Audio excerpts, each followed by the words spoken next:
నమస్తే డాక్టర్ గారు. నమస్తే. నా పేరు doctor Cherala Srinivas, ayurvedic anorectal surgeon, proctologist. Sir, fistula in ano అంటే ఏంటి? మంచి ప్రశ్న. మొదటగా ఇప్పుడు ఫిస్టులా ఇన్ యానో అనేది మలద్వార వ్యాధుల్లో వచ్చే ఒక వ్యాధి అన్నమాట.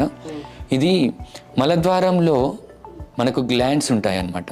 మలద్వార గ్లాండ్స్ అవి ఏం చేస్తుందంటే మనకు ఒక జిగురు పదార్థాన్ని సిక్రీట్ చేస్తూ ఉంటుంది. మలం అనేది లుబ్రికేట్ అంటే సింపుల్గా బయటికి వెళ్ళిపోవడానికి. దానివల్ల ఇవి ఏమవుతుందంటే మలద్వారంలో అవి ఇన్ఫెక్ట్ అవ్వడం వల్ల డ్యూ టు కాన్స్టిపేషన్ కావచ్చు, సమ్ అదర్ కాజెస్ వల్ల అవి ఇన్ఫెక్ట్ అయ్యి మలద్వారంలో ఆ గ్లాండ్స్ అనేది ఇన్ఫెక్ట్ అయ్యి అక్కడి నుంచి మలద్వార కండరాలను తొలుచుకుంటూ బడక్స్లో ఓపెన్ అవుతుంది అనమాట బయటికి. ఇది మలద్వారంలో ఉండే పార్ట్ని ఇంటర్నల్ ఓపెనింగ్ అని, బటక్స్ దగ్గర ఏర్పడేదాన్ని ఎక్స్టర్నల్ ఓపెనింగ్ అని అంటారు. సో ఇప్పుడు చీమ్ అనేది మలద్వారం ఇంటర్నల్ ఓపెనింగ్ నుంచి వెళ్ళి ఎక్స్టర్నల్ ఓపెనింగ్కి చీమ్ కారుతూ ఉంటుంది అనమాట. ఇది ఒక రకం. ఇంకోటి మలద్వారం లోపలికే ఓపెన్ అయిపోతుంది అనమాట. ఇది ఒక రకం అనమాట. ఇది ఫిస్టులా ఇన్ యానో అంటారు. ఇది భగంధరం అని కూడా అంటారు. ఇది ఎన్ని రకాలు కనుక చూసినట్లయితే మలద్వార కండరాలని బేస్ చేసుకొని అంటే low anal, mid anal, high anal అని ఒక రకంగా ఉంటుంది. సబ్క్యూటేనియస్ ఫిస్టులాస్ అంటారు.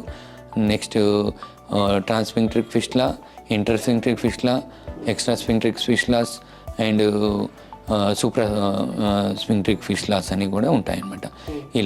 ఇలాంటివి మనము ఇన్ని రకాలుగా మనం మలద్వార కండరాలని ఇంటర్నల్ స్ఫింక్టర్, ఎక్స్టర్నల్ స్ఫింక్టర్ని చూసుకొని మనం ఇన్ని రకాలుగా విభజించవచ్చు అనమాట.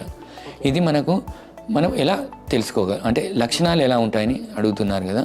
లక్షణాలు కనుక మనం చూసినట్లయితే చీమి రావడం మొదలవుతుంది. నెక్స్ట్ ఒక్కొక్కసారి అది మన క్రానిక్ అయితే మలం కూడా వస్తుంది అనమాట. మన ఎక్స్టర్నల్ ఓపెనింగ్ నుంచి వెళ్ళి దురదలాగా కూడా ఉంటుంది. దీంట్లో సమ్ టైమ్స్ పెయిన్ కూడా వస్తుంది. ఏంటంటే ఇక్కడ యాబ్సెస్ క్యావిటీ లాగా ఏర్పడి పెయిన్ కూడా వచ్చే ఛాన్సెస్ ఉంటాయి. దీనికి ట్రీట్మెంట్ కనుక మనం చూసినట్లయితే, ఆపరేషన్ కనుక మనం చేసినట్లయితే దీనికి మలద్వార కండరాలు అనేది దెబ్బతిని మలం అనేది మనము ఆపుకోలేకపోవడం, మొత్తం మనకు తెలియకుండా మలం అనేది రావడం అనేది జరుగుతుంది. సో అది కాకుండా ఆయుర్వేదిక్లో అత్యంత అద్భుతమైన చికిత్స, మళ్ళీ రికరెన్స్ రేట్ అనేది తక్కువ ఉండే చికిత్స ఏంటంటే క్షారసూత్ర చికిత్స అని వరల్డ్ హెల్త్ ఆర్గనైజేషన్ వాళ్ళు కనుక్కున్నది. అత్యంత అద్భుతంగా పనిచేస్తుంది అనమాట. మళ్ళీ రాకుండా చూసుకోవచ్చు. దీంట్లో ఇఫ్టాక్ టెక్నిక్, క్షారసూత్రలో ఇఫ్టాక్ టెక్నిక్ అని కూడా ఉంటుంది. ఈ పద్ధతి ద్వారా కంప్లీట్గా మనము ఇది రాకుండా మనం చూసుకోవచ్చు. దీంట్లో కూడా మనము చూసినట్లయితే ఫిస్టులాలో పెద్ద పేగు సంబంధించిన వ్యాధులు కూడా వల్ల కూడా ఈ ఫిస్టులాలు ఫామ్ అయ్యే ఛాన్సెస్ ఉంటాయి అన్నమాట. క్రాన్స్ కావచ్చు, అల్సరేటివ్ కొలైటిస్, ఐబిఎస్ ఇలాంటి, నెక్స్ట్ టీబీ వల్ల కూడా ఇవి వచ్చే ఛాన్సెస్ ఉంటాయి. మనం టీబీ వాటికి ఏ వ్యాధులు ఉంటాయో ఆ వ్యాధులను చికిత్స తీసుకున్న తర్వాత దీనికి చికిత్స చేసుకుంటే తగ్గే అవకాశాలు ఎక్కువగా ఉంటాయి అన్నమాట, మళ్ళీ రాకుండా.